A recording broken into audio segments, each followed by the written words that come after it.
सुप्रभात बच्चों। आज का जो हमारा टॉपिक है खनिज एवं शक्ति संसाधन। ठीक है, सबसे पहले हम खनिज क्या होता है उसे समझते हैं। देखो बच्चों, प्राकृतिक रूप से प्राप्त होने वाले पदार्थ जिनका क्या होता है, एक निश्चित रासायनिक संगठन होता है, वह क्या होते हैं, खनिज होते हैं। ठीक है ना, प्राकृतिक रूप से प्राप्त होने वाला पदार्थ जिसका एक निश्चित क्या होता है, संगठन होता है, उसे हम क्या कहते हैं, खनिज कहते हैं। ठीक है, खनिज क्या होता है, सभी स्थानों पर क्या समान रूप से वितरित नहीं है।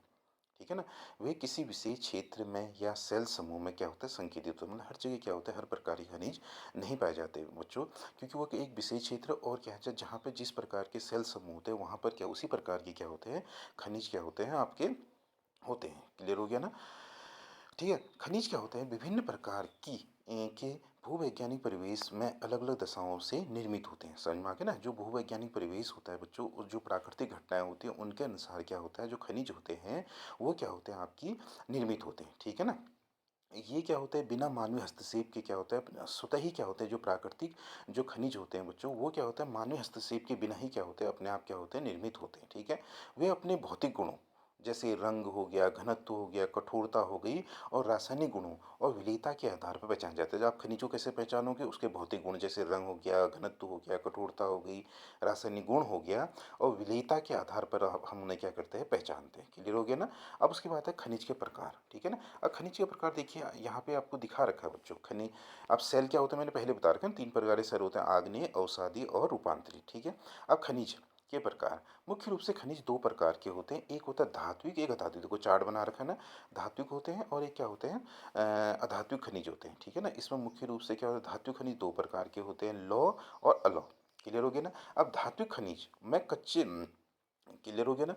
अब देखो, धात्विक खनिजों में धातु कच्चे रूप में होते हैं। जो धात्विक खनिज होते हैं उसमें क्या होता है, धातु जो होता है कच्चे रूप में होता है। ठीक है, धातुएं क्या होता है, कठोर पदार्थ हैं, वो उष्मा तथा विद्युत के क्या होते हैं, सुचालन करती है, जिसमें क्या होता है, विशेष रूप से क्या होती है, चमक होती है। जैसे लौह अयस्क हो गया, बॉक्साइट हो गया, मैग्नीशियम अयस्क हो गया, इनके प्रमुख उदाहरण है। ठीक है ना। और धात्विक खनिज लौह अथवा अलौह हो सकते हैं। मतलब जो धात्विक खनिज है वो लौह भी हो सकते हैं बच्चों, वो अलौह भी हो सकते हैं। अब लौह खनिज क्या होते हैं, ठीक है, लौह खनिज। ठीक है, जिनमें क्या होता है, मुख्य रूप से क्या होता है बच्चों, मतलब लोहे की मात्रा होती है। जिन खनिजों में लोहे की मात्रा होती है उसे हम क्या, लौह खनिज। अलौह खनिज क्या कहते हैं, जिनमें लोहे की मात्रा नहीं होती है। ठीक है, अब लौह खनिज के उदाहरण क्या होते हैं, जैसे आपके देखिए, लौह अयस्क हो गया, मैग्नीज हो गया, क्रोमाइट हो गया। ठीक है ना। और अलौह जो खनिज होते हैं उनके क्या, सोना चांदी तांबा सीसा आपका क्या होता है, अलौह खनिज हो गया। क्लियर हो गया ना। अब आता है अधात्विक। अधात्विक खनिजों में धातु नहीं होता है बच्चों। ठीक है ना, जैसे चूना पत्थर पत्थर हो गया, अबरक हो गया, जिप्सम हो गया, इस प्रकार के जो खनिज होते हैं बच्चों, उन्हें हम क्या कहते हैं, आपका अधात्विक खनिज कहते हैं। ठीक है, ठीक है ना। क्लियर हो गया। जैसे कोयला हो गया, पेट्रोलियम पदार्थ है, ये भी क्या होता है, एक तरह से खनिज है, लेकिन इसमें क्या है, लोहे की मात्रा नहीं होती है, तो इसे इसे भी हम क्या कहते हैं, अधात्विक खनिज कहते हैं। क्लियर हो गया ना। क्लियर हो गया। अब यहाँ पे क्या होता है बच्चों, जी खनिज का निष्कर्षण, मतलब खनिजों से हम कैसे क्या करते हैं बेटा, धातु प्राप्त करते हैं। ठीक है ना, उसके लिए क्या होता है, जैसे विभिन्न प्रकार होते हैं। जैसे पहले क्या होता है, खनिजों का हम खनन करते हैं। ठीक है, उसके बाद उसका क्या कहते हैं, प्रावेधन धन करते हैं, या आखनन करते हैं। ठीक है, द्वारा क्या है, निष्कर्षण किया जाता है, तब जाकर क्या होता है, कोई खनिज क्या होता है, हमको प्राप्त होता है। ठीक है ना। अब खनिजों का वितरण, मैंने बोला ना, खनिजों का वितरण क्या होता है बेटा, मतलब क्या, भौगोलिक दशाओं के अनुसार क्या होता है, अलग अलग होता है, या सेल चक्रों के अनुसार क्या होता है, अलग अलग अलग होता है। ठीक है ना। क्लियर हो गया ना। क्योंकि जो खनिज होते हैं तब विभिन्न प्रकार के सेलों में पाए जाते हैं। अब सेल मैंने आपको बता रखा है, तीन प्रकार के होते हैं। आग्नेय सेल होते हैं, ठीक है, फिर क्या होता है, अवसादी सेल होते हैं, ठीक है, फिर तुम्हारे क्या होता है, रूपांतरित सेल। तो उनके अनुसार क्या होता है, विभिन्न प्रकार के खनिजों में क्या होता है, खनिजों जहाँ पर जिस प्रकार के सेलों की बहुतायत होती है बेटा, वहीं पर उस प्रकार के खनिजों का क्या होता है, आपको क्या होता है, खनिज पाए जाते हैं। जैसे इसमें थोड़ा सा आपको एशिया में, यूरोप में दिखा रखा है, उत्तर अमेरिका में दिखा रखा है, जहाँ पे जिस प्रकार के सेल होंगे बच्चों, वहाँ पर उसी प्रकार के क्या होंगे, खनिज पाए जाएंगे। जैसे यूरोप है, यूरोप में क्या होता है, लॉयस्क बहुत ज़्यादा पाया जाता है। ठीक है ना। जैसे उत्तरी अमेरिका है, ठीक है ना, उत्तरी अमेरिका में जो होता है, लॉयस्क हो गया, निकेल हो गया, सोना हो गया, यूरेनियम होगा, तांबा हो गया, यहाँ बहुत ज़्यादा अधिक मात्रा में पाया जाता है। ठीक है ना। ठीक है, तो ये चीज़ें क्या है, आप इसमें थोड़ा थोड़ा देख लोगे, इसमें उतना कोई इम्पोर्टेंट नहीं है। तो आप जैसे अफ्रीका है, जो 7 महाद्वीप है, उनके बारे में उसने बता रखा है कि ये चीज़ें कहाँ पर किस प्रकार, जहाँ पर मैंने बोला जिस प्रकार के सेल होंगे, जहाँ पर जिस प्रकार की भौतिक दशाएं हुई होंगी, वहाँ पर उसी प्रकार के क्या होता है, खनिजों का, क्योंकि इसमें मानवीय हस्तक्षेप से इनका निर्माण नहीं होता। जो प्राकृतिक खनिज जो स्वतः बनते हैं, ठीक है ना? प्राकृतिक जो घटनाओं के कारण क्या है उनका स्वतः ही क्या होते हैं, वो क्या होते हैं, निर्मित होते हैं। तो क्लियर हो गया ना? तो ये 7 महाद्वीपों के बारे में थोड़ा-सा आप पढ़ोगे। अब उपयोग सभी को पता है बेटा, उपयोग क्या होता है? खनिजों का उपयोग कई उद्योगों में होता है, ठीक है? उद्योगों में होता है, जैसे खनिज जो होता है वो उद्योगों का क्या माना जाता है? आधार माना जाता है, ठीक है? जो लोहा होता है वो उद्योगों का आधार, उसके बिना क्या है, कोई भी चीज़ क्या होती है, कोई भी औद्योगिक क्षेत्र क्या होता है, पूर्ण नहीं होता है, ठीक है ना? मतलब हर एक प्रकार की मशीन किससे बनती है? लोहे से बनती है। क्लियर हो गया ना?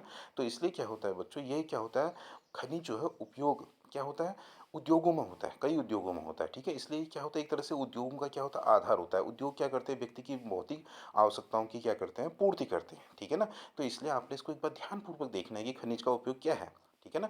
क्लियर हो गया ना? तो खनिजों का संरक्षण, देखो खनिज क्या होता है, अनवीनीकरण संसाधन, दो प्रकार के क्या होते हैं, संसाधन होते हैं, एक नवीनीकरण, एक अनवीनीकरण। नवीनीकरण जिसमें पुनः बनने की संभावना होती है, और अनवीनीकरण जिसमें पुनः बनने की संभावना नहीं होती है। क्लियर हो गया ना? तो खनिज जो होते हैं वो क्या होते हैं, जो प्राकृतिक खनिज होता है अनवीनीकरण होते हैं, ठीक है?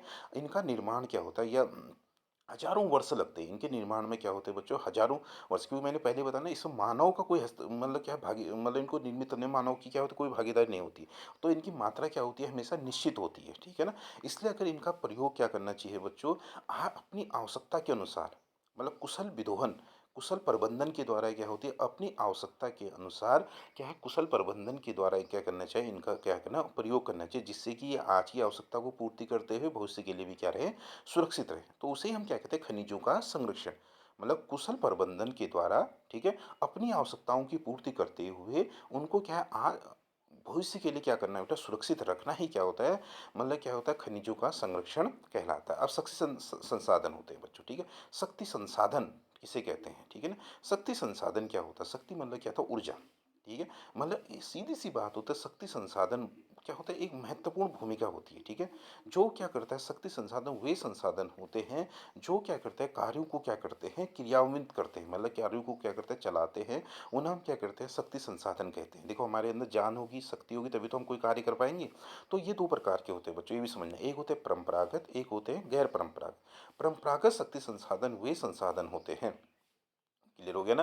परंपरागत शक्ति संसाधन क्या होते हैं, मुख्य रूप से क्या होते हैं, आपके क्या होते हैं, दो तरह से शक्ति संसाधनों का हम विभाजन करते हैं बच्चों, एक होते हैं परंपरागत और एक होते हैं गैर परंपरागत, ठीक है? परंपरागत शक्ति संसाधन वे संसाधन होते हैं जिनकी मात्रा क्या होती है, एक निश्चित होती है, जिसमें पुनः बनने की संभावना नहीं होती है, ठीक है ना? जैसे क्या होता है, कोयला हो गया, जिसे हम जीवाश्म ईंधन भी कहते हैं, पेट्रोलियम हो गया, प्राकृतिक गैस हो गया। तो ये क्या होते हैं बच्चों, तुम्हारे परंपरागत शक्ति संसाधन है, ठीक है ना? इनकी मात्रा क्या होती है, निश्चित होती है। लेकिन क्या होता है, वास्तव में क्या होता है, शक्ति संसाधन का ये सबसे महत्वपूर्ण स्रोत है, शक्ति संसाधन का ये सबसे महत्वपूर्ण स्रोत जो होता है वो परंपरागत स्रोत है। देखो कोयला हो गया, आपका पेट्रोलियम हो पदार्थ हो गया, प्राकृतिक गैस हो गया, ठीक है? ये क्या होते हैं बच्चों, इनकी मात्रा क्या होती है, निश्चित होती है, इसलिए इनका उपयोग क्या है, बड़ी सावधानी पूर्वक करना पड़ता है, ठीक है? उसके बाद गैर परंपरागत होते हैं, ठीक है ना? अब गैर परंपरागत में आपका क्या होता है, गैर परंपरागत शक्ति संसाधन में होता है जिनमें पुनः बनने की संभावना होती है, ठीक है? मतलब जो परंपरागत शक्ति संसाधन उन्हें क्या कहते हैं, हम जीवाश्म ईंधन भी कहते हैं, ठीक है ना?